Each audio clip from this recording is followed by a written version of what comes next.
ये जब योजना आई थी उससे पहले जो बच्चे थे आर्मी के, एयरफोर्स के बच्चे थे, उन्होंने सब कुछ वो क्वालिफाई कर लिया था। जैसे आर्मी में दौड़ होती है, मेडिकल होता है, इनका एक पेपर बचा था। कुछ एनसीसी के बच्चे हैं जिनका पेपर भी नहीं होता है, तो उनकी ज्वाइनिंग आ चुकी थी कि आर्मी में चलो भाई। अपने ग्रामीण परिवेश में तो वो एक खुशी हो जाती है, आपको भी पता है कि बच्चों की सगाइयाँ भी हो जाती है कि चलो बच्चे का नौकरी हो गई आर्मी में। कुछ बच्चे एयरफोर्स के थे, उन्होंने एग्ज़ाम फाइट कर लिया, उन्होंने फिजिकल कर लिया, मेडिकल कर लिया, उनका ग्रुप डिस्कशन होता है वो कर लिया, वो सब कुछ हो चुका था। उनकी एक फाइनल एनरोलमेंट लिस्ट जारी करनी थी कि ये इनके फाइनल बच्चों का सिलेक्शन हो गया है।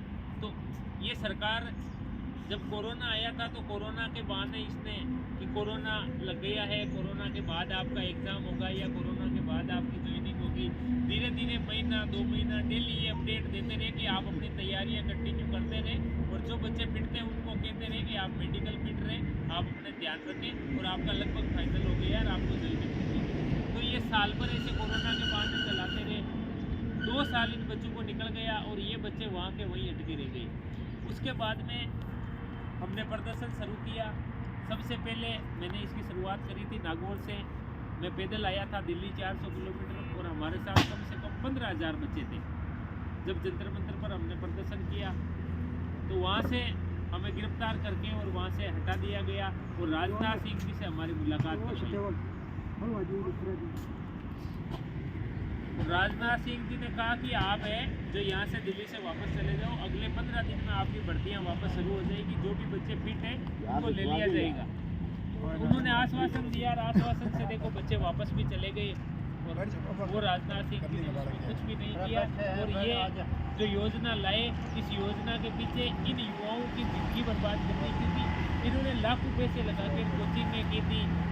कुछ माता पिता तो ऐसे गरीब है जिन्होंने अपनी ज़मीन या गहने गिरवी रखे इनको पढ़ाई करवाए थे। और आज ये बच्चे किधर के भी नहीं रहे क्योंकि 3 साल ये उसी इंतजार में रहे। तब तक इनकी उम्र निकल गई, ये दूसरी भर्तियों के काबिल नहीं रहे। और किसान परिवार में आर्मी, पुलिस, इनके अलावा दूसरी भर्तियों की अपन डॉक्टर या कोई बड़ी MBBS या ऐसी या MBA कोई तैयारी करवा भी नहीं सकते। यही है किसानों के पास चारा रहता है, अपना बच्चा 12वीं पढ़ा या तो पुलिस में चला जाएगा या आर्मी में चला जाएगा। और एक वो खून में गर्मी भी रहती है कि हम देश सेवा करेंगे। तो इन बच्चों का वो सपना टूट गया। इसके बाद ये बच्चा है अभिराज, ये चंपारण से अभी पैदल चला था 1100 किलोमीटर की पैदल यात्रा की। परसों हमारा घटना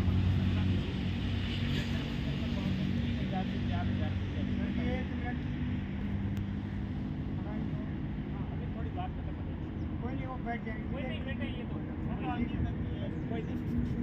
तो परसों हमने धरना दिया। 3,300 बच्चे थे।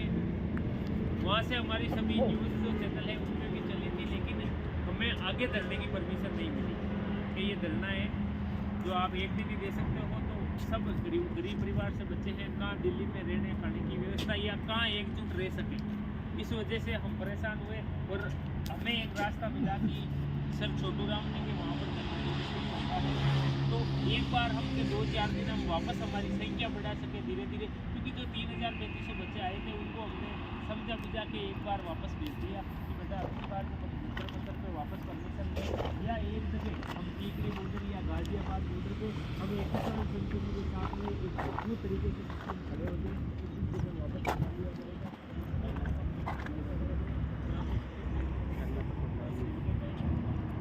आपके सामने सहयोग से हमारा ऐसा कुछ हो जाए, इस वजह से हमें आप सबके सहयोग से आप ही के सारे ये बच्चे हैं। हम चाहते हैं बिना किसी राजनीतिक दखल के हम हमारी मांग पे लड़ें, क्योंकि पक्ष और विपक्ष दोनों एक ही चीज़ है। क्योंकि यदि कांग्रेस के साथ हम लड़ना शुरू किए तो भी हमारी मांगें माने जाना मुश्किल है। और बीजेपी के सामने तो हम 3 साल से भटक भी रहे हैं। तो हम चाह रहे थे कि हमें किसान यूनियन का जो है वो सहयोग मिलेगा। तो उनकी कोई राजनीतिक पार्टी भी नहीं है और वो जो भी सहयोग करते हैं उस सहयोग के साथ हम आगे लड़ेंगे, क्योंकि उन्होंने वो संघर्ष जीता है। और हमें भी वो एक रास्ता चाहिए जो आप रास्ता सही बता दो क्रमबद्ध तरीके से कि हम अपनी मंजिल है जो हमारा हक है वो कैसे ले सकते हैं। उसी आज से आपके पास आए और सर छोटू राम जी का आशीर्वाद रहेगा तो ज़रूर हम हमारी मांग पूरी भी करेंगे। जय जवान, जय जवान, जय